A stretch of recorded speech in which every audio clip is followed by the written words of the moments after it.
형사 재판이 있었는데 이것도 잠깐 맛보기로 볼게요. 이제 지기현 판사가 이제 재판정은 촬영할 수 있게 했는데 촬영 잠깐 하고 나간 거고요. 네. 그러니까 촬영 시간입니다. 자 포즈 취하세요 이런 느낌이었고요. 완전 맛배기 뭐 이런 식으로. 네. 근데 어제 나왔던 이야기 중에 우리가 꼭 짚고 넘어가야 될 건 이런 거예요.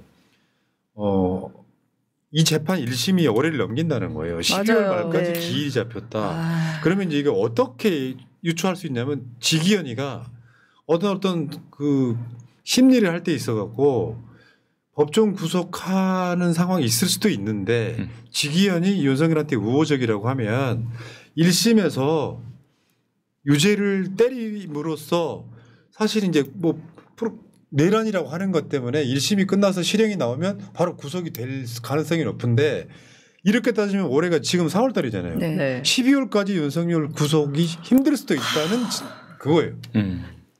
증인들이 지금 굉장히 많은가 보더라고요. 네. 근데 첫 번째는 지기현이 지금 현재 재판을 하고 있는 재판부가 아직 구속 사유가 살아 있기 때문에 직권으로 구속하는 방법이 하나가 있고요.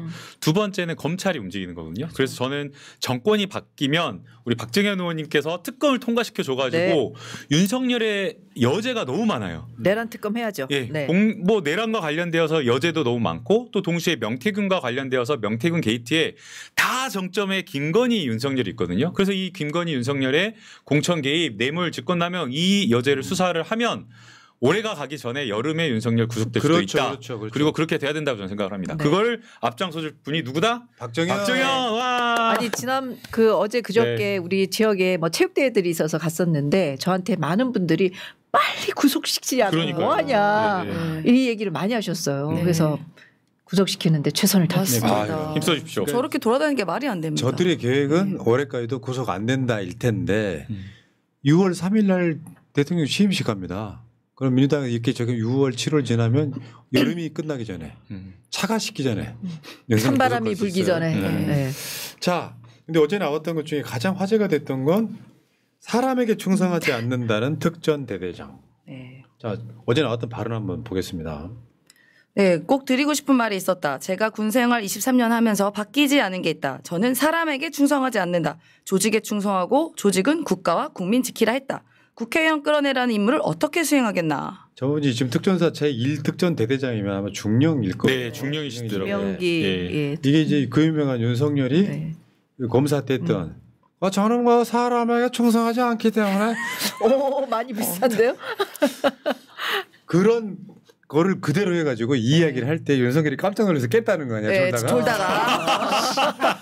저거 내가 했던 말인데 뭐지? 저는 뭐야 이러면서 매기는 거지. 네. 되돌려준다. 여기 나왔던 게 이런 거예요. 네. 이제 뭐 계엄령은 칼과 같아서 칼을 썼다고 무조건 살인이 아니다. 아니, 미친놈 아니야. 아니 칼을 요리에도 쓸 수도 있고 아니 그러면 요리사가 나와야지 왜 군인이 나와가지고 칼을 씁니까? 그러니까 그래서 저는 더더욱 안타까운 게 저 특전사령관의 대대장의 말을 온 국민이 생방송으로 직접 들을 수 있었다라고 한다면 그렇죠. 역사 속에서 얼마나 많은 국민들이 맞아요. 이거를 감명 깊게 받겠어요.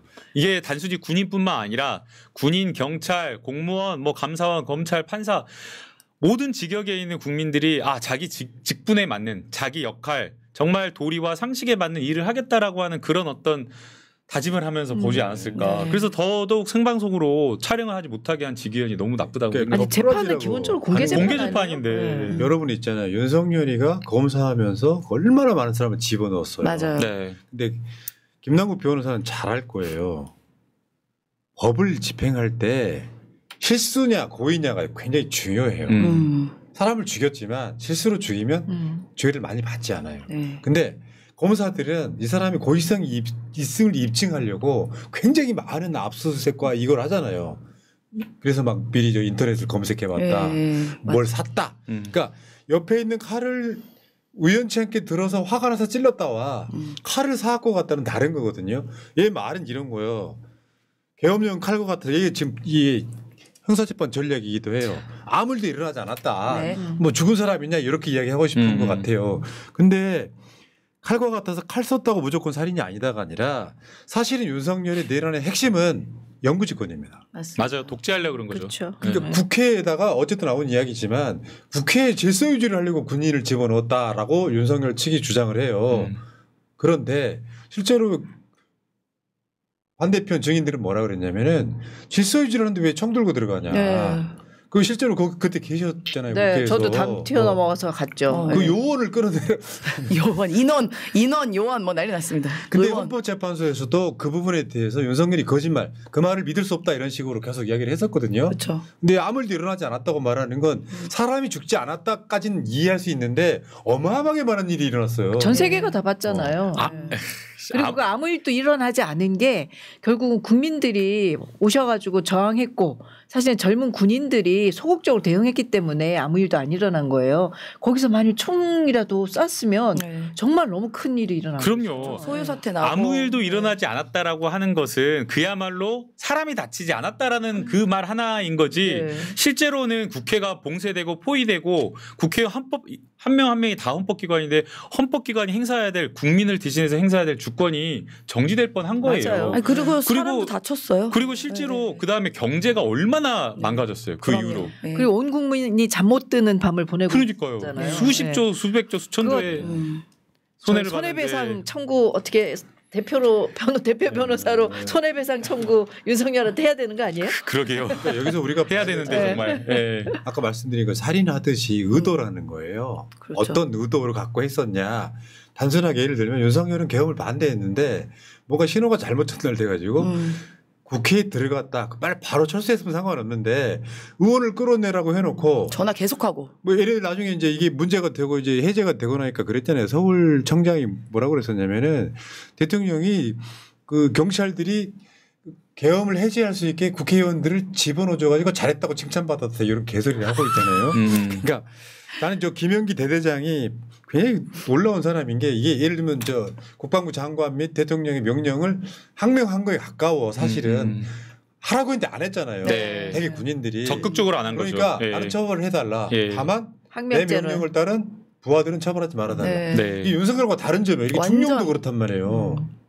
근데 완전 다른 점이죠. 이번에 좀 특이한 게 뭐냐면 항명을 한 사람 적극 항명한 사람이 몇 안 되는데 그 중에 이제 3명 꼽는다라고 하면 방금 이제 김영기 특수전 대대장이거든요. 근데 이 대대장을 포함한 3명의 항명했던 사람들 보면 적극적으로 항명했던 사람들 보면 대부분 다 ROTC. 네, 육사 장군 출신이 아니라 육사도 아니고 오. 장군들도 아니고 네. 일선 소대장 중대장 이런 오히려 현장 지휘관들이 이거는 부당하다라고 하면서 심지어 욕설까지 현장에서 쏟으면서 할 수 없다라고 하면서 부대원들을 지켰더라고요. 그 네. 문재인 정부 때 참 예. 군인이네요, 진짜. 그 ROTC 출신을 육군 참모총장으로 임명한 역대 사건이 있었어요. 최초였죠. 아. 네. 이유가 뭐냐면 육사만 있는 게 아니잖아요. 장교들은. 그럼요. 숫자는 ROTC 등이 더 훨씬 많습니다. 그래서 이 사람들이 골고루 경쟁할 수 있게 해줘야지. 윤석열 봐봐요. 자기 고등학교 후배하고 육사 나온 애들로 둘러싸가지고 그 사실은 완벽한 내란이었어요. 네. 원래 계획은. 네. 잡을 수 있는 모든 권력을 이미 차근차근 마지막에 김용현이를 국방부 장관에 배치하면서 내란 일으킬 의도가 네. 나쁜 의도가 확실했던 바로 그 내란 범죄거든요. 몇 달 동안 준비했죠, 그것도. 예. 그러니까 처음에 저는 저도 술 술김에겠나. 처먹고 네. 그랬나 그랬는데 네. 이게 드러나는 걸 보니까 그 지지난해부터 그쵸. 계속 준비를 해왔던 예, 거예요. 예. 이게 보세요.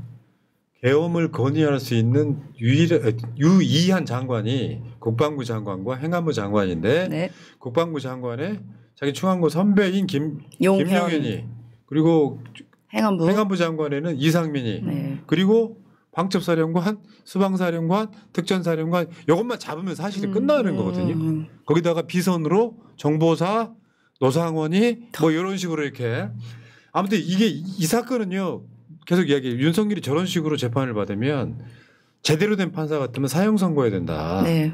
그러니까 반성을 하면서 정말 죄송하다. 내 부하들 지금 감옥에 갇혀 있는 내 부하들은 용서해 달라가 아니라 아무것도 안 했다는 거잖아요. 난 죄 없고 그게 뭐 잘못이야 계엄도 아니었는데 뭐 평화적인 메시지였지 이러고 있는데 저는 지기현 판사가 어제 같은 경우도 판사를 가르치려 들고 막 했다는 거 아니겠습니까? 이거는 뭐 죄가 성립이 안 되고 증언할 필요도 없고 이런 말 했다는데 어제는 그래도 좀 적게 얘기했대요. 예, 6분 얘기했는데요.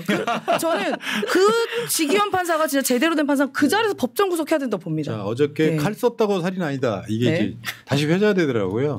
술은 마셨지만 음주운전은 하지 않았다. 않았다. 이런 것도 있고. 저 사람 뭔지야. 윤석열 때문에 또 불려 나왔잖아. 최근에 나왔어요. 김상혁이. 네. 근데 약간 오해된 측면도 있고 그렇지만 어쨌든 유명한 명언이고요. 결혼을 했지만 유부남은 아니다. 뭐 이런 거랑 비슷한 맥락으로 윤석열이 개소리 했다. 이 이야기는 또 윤석열을 전혀 모르는 국회의원 있죠. 박범계 의원한테 또 들어볼 기회가 있습니다. 윤석열 윤석열과 완전 거리가 먼 분이죠. 윤석열을 제일 잘 모르는. 싫어하고 네, 제일 잘 거리가 모르는. 먼 분이죠. 제일 거리가 먼 분. 23기이신 분. 저번 인터뷰 때 그게 이슈였어요. 그러니까 이번 재판에서 윤석열이 주장하는 바가 어떤 프레임인지를 잘 해설을 네, 해주실 거예요. 알겠습니다. 네. 자, 영구집권 김영구님, 내가 왜 거기서 나와 영구집권 하셨고요. 이분은 내가 영구집권 얘기만 하면 스포츠에서 쏘세요. 연구 얘기 계속해야겠는데 연구. 자, 블라디미르님, 성남에서 5살 때부터 아이고, 지금 예. 37세로 살고 있는 사람입니다. 어제 지기현의 공개 영상 보고 유시민 작가님 말대로 영원히 기억을 하자고 하시는데 전 이렇게 대하고 싶습니다. 죽은 공명이 산 사마이를 쫓아냈다. 이런 식으로 영원히 지기현을 기억하겠습니다. 예, 맞습니다. 자, 1부 마치겠습니다.